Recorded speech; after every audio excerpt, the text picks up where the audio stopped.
What has caused the cost of living crisis? Well, we've got a mix of short and long-term factors here. Now, obviously, the energy price rises in recent times caused by the Russian invasion of Ukraine plays a key role in especially energy prices, but it's not limited to that. You've obviously got the hangover from disruption to supply chains caused by COVID, although I would say that story is often overstated. Actually, the globalized economy did remarkably well at being resilient in the face of a completely unprecedented pandemic.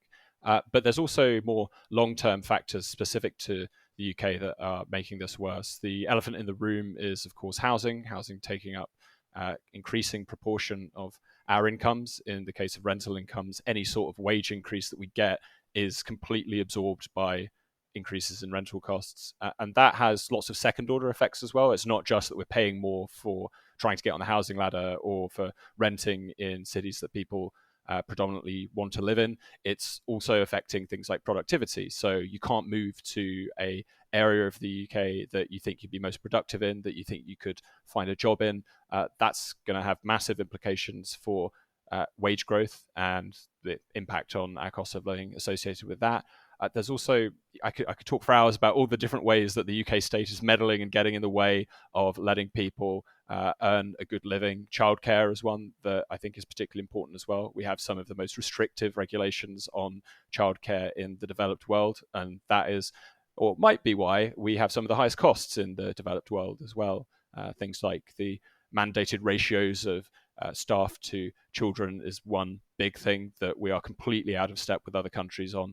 And that could, if we liberalise that, have a huge impact on reducing the cost of living, especially when it comes to getting women back into work and changing those incentives. What does the ASI, or what do you propose as the solution for this? Well, there's two aspects to this. There's the short term, where I think there's a credible case for redistribution to those on lower incomes. The ASI is a neoliberal think tank, and by that we mean that we think free markets are fantastically efficient at creating wealth and boosting our standard of living, certainly in the long run and indeed in the short run if they're allowed to operate properly. But there is a place for efficient and effective redistribution as long as we try and minimize the effect it has on, say, the incentive to work or any other sort of issue that we might care about. So short term, we would see, as the Chancellor has actually recently done, we advocated in a recent paper for one-off direct cash payments to those on low income. We don't want to mess around with any sort of kind of other way of redistributing income. So say food stamps in the US or something like housing benefit. We'd much rather have cash and let the individuals on the ground make the decision about how best they use that to tackle their current situation.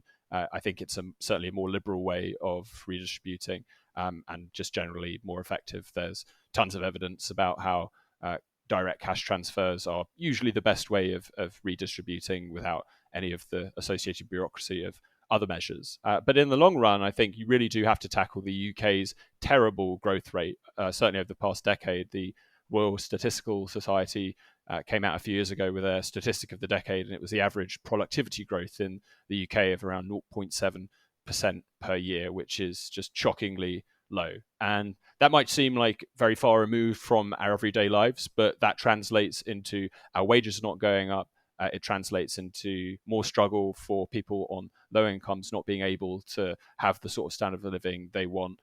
And it ultimately undermines, I think, support for free market capitalism, because there's kind of this unspoken contract between people's support for capitalism. And it's, as long as we're getting steady and significant growth, people tend to be much more comfortable with free markets. And it's when we get into recessions or sluggish growth and stagnation that people begin to question the benefits of that system. To me, I think the obvious response to that is we're hampering that system massively. So I mentioned housing. Planning regulations are appalling. They have a huge negative effect on growth, on our incomes, on our well-being, and even on things like pollution, for example. If you have to live outside a major city because you can't afford to live in that city, you spend longer commuting, you emit more carbon when you do that. So many different second order effects of that. So housing would probably be one of, if not the key issues for me in addressing this in the long run. The windfall tax is another one that I think there's been a lot of misunderstanding about from both sides of the debate. This is something that part of the Chancellor's recent cost of living package. And on the one hand, you have people who argue in favour of a windfall tax by saying that, well, oil and gas profits in the North Sea are unearned, or it's unfair that they've got these as a result of Putin's invasion. And then on the other hand, you've got people who say, well, a windfall tax is a bad idea because it will massively discourage investment at a time where we need greater energy security. And I think both of those stories are missing something. The first one, that windfall taxes are unfair, I think is not relevant to how we should design taxes. We shouldn't design taxes based on whether profits are fair or unfair. For me, there's plenty of reasons why people kind of don't necessarily deserve their wealth, but that's not an important thing for me. It's what's important is how taxes affect economic activity, affect investment, and so on and so forth. And from the other hand, people kind of arguing that the windfall tax will be great because it's going to raise a lot of money, or say that it's bad because it's going to deter investment. I think we have to think about the North Sea oil and gas in a separate way that we think about other taxes. So the general free market, the libertarian case against higher corporation taxes is that you're going to discourage investment, you're going to reduce jobs, that's going to hit shareholders, pension funds, it's going to affect people who work for those companies, and they'll just move to a different location. The thing about oil and gas is that there are only so many places in the world where you can extract them. BP or Shell or any other company doesn't really have the luxury of moving to a different corporation tax area if taxes on them go up. The problem that I have with what's been proposed is that it's a one-off, or it's supposed to be a one-off windfall tax, and you actually will have potentially second-order effects on other companies who will look at this and say, well, okay, what happens when the Chancellor comes for me? And they'll adjust their investment decisions in expectation that they could be subject to a future tax. And then you've got the kind of environmental side of things as well. People will say, we need to reduce investment in North Sea oil and gas. That's really important for the environment. Certainly in the short term, I think we need more North Sea oil and gas production because that's less money to fund Russian warmongering, and we have to purchase less of their energy resources. And also, I think there are just much better ways of tackling the kind of environmental side of things than a sort of windfall tax. So I'm kind of cautiously pro the idea of raising taxes on oil and gas. Certainly not when it comes to various other areas. I think our corporation tax system is really bad when it comes to, say, manufacturing firms in the North and Midlands of England. It's far too high and it penalises investment. But this seems to be a case where there is an argument in favour of it, but only very specifically for this area, and only if it's credibly, not going to be applied to many other sectors in the future. I mean, I remember a couple of years ago in the midst of the pandemic, we had people saying we need a windfall tax on people who produce masks. And to me, that's just crazy. It's a completely different case from oil and gas. If you're a PPE producer, then you can move to a different place to produce PPE. You won't produce them in England. You might not sell them as much in the UK. So it's important to think about the specifics when it comes to a tax like this. The ASI was broadly in support of the government's measures. Do you think a one-off cash payment is enough to support households? I don't think it's enough in the long run. I think it's a good start, and it's something that, in the absence of kind of longer term interventions, it was something that gets us through at least the next few months. Ideally, I think we want to take that money that's being sent directly to low income households and just administer it in a way we usually do, which is through universal credit, a well established benefit system. And honestly, I'd prefer kind of in the long run to just say reverse the end of the £20 uplift. I think that'd be an effective way of cushioning the blow to household incomes. But there's the tax story here as well. Certainly, and especially when it comes to people on low incomes who are working, the tax system still penalises them very significantly. The state is still taking away large amounts of their money. And if you're on a low income, then taxes hit you even harder because they take away a greater proportion of your income. So moves towards some changes around national insurance were good. But the main thing for me, I'd like to see them unfreeze the tax thresholds This idea that we should link tax levels to inflation, I think, is very important, because otherwise you gradually get pushed into higher and higher tax bands, and that's a big problem. But also when it comes to, and I think the government's starting to recognise this, some of the sin taxes that have been talked about recently. So we've got things like the sugar tax, but we also have this buy one, get one free ban. That to me strikes me as completely absurd. In the midst of a cost of living crisis, you're going to stop people shopping for decent deals in supermarkets. And I think that Boris is starting to recognise this.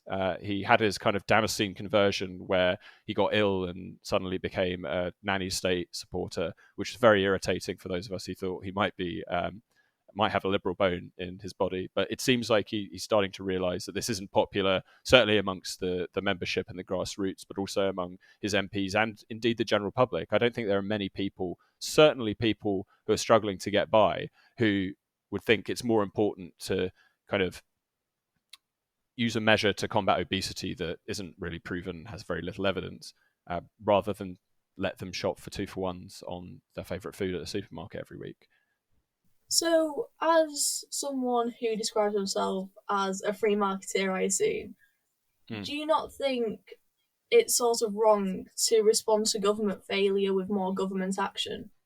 Well, I wouldn't necessarily say that the government action here is unjustified. So I'm a free marketeer, but that doesn't mean I don't think there's a role for government in raising revenue from somewhere. And for me, the question is, given that we have a government and we need to fund certain public services, and that's a separate debate about which things should be public services. I think the state is far too large in many different areas. But given that we have to fund them, what is the least damaging way of doing so? And to me, at least, windfall taxes done right in North Sea oil and gas seem like one of the better ways of doing it. Whereas something like, for example, corporation tax in general, as part of the wider economy, I think is quite a bad way of doing that. So I prefer raising money through VAT, through something like a carbon tax, for example, than I would through income taxes, corporation tax, which I think are more economically damaging and end up hampering our growth and reducing people's living standards in the long run. So that's like the general thought behind it. Certainly, you're right to say that this is a response to government failure, though. I think in many ways the government has hampered the energy market through overzealous regulation and anti-competitive regulation over the past few decades. Something that we're working on at the moment is looking at ways of removing the failed, I would say, price cap that was brought in as a quote-unquote temporary measure. There's no such thing as a temporary government measure, but hey-ho. Because that has ultimately massively undermined competition in the energy market. I'm a bulb customer, and my energy provider went bust. That's a huge amount of stress and uncertainty for myself and many, many others who are on that. That is, at least in part, as a result of hampering the competitiveness of the energy market. And the worry that I have, though, so given that I've said I think taxes on North Sea and oil, not the worst raising revenue, the worry I have is they're going to extend that to other areas as well. And we've had talks about, say, the Chancellor has mentioned potentially extending this sort of windfall tax to other electricity providers and producers onshore as well as offshore. And to me, that's a different kettle of fish, because oil and gas are in a certain place in the North Sea, in the ground, and as long as it's profitable to invest in them, then companies will continue to do so, whether the headline rate is 40% or 70%. The problem is that doesn't apply to most other forms of energy generation. So if I'm if I'm an energy producer that's based in another sector, then I will just decide, actually, what, I'm going to move and again be able to make more profits elsewhere in a different jurisdiction. So the problem is that whilst in theory this might not be the worst thing in the world, you're going to have incompetent government applying it in other areas where it doesn't make as much sense and they don't understand the economics behind it.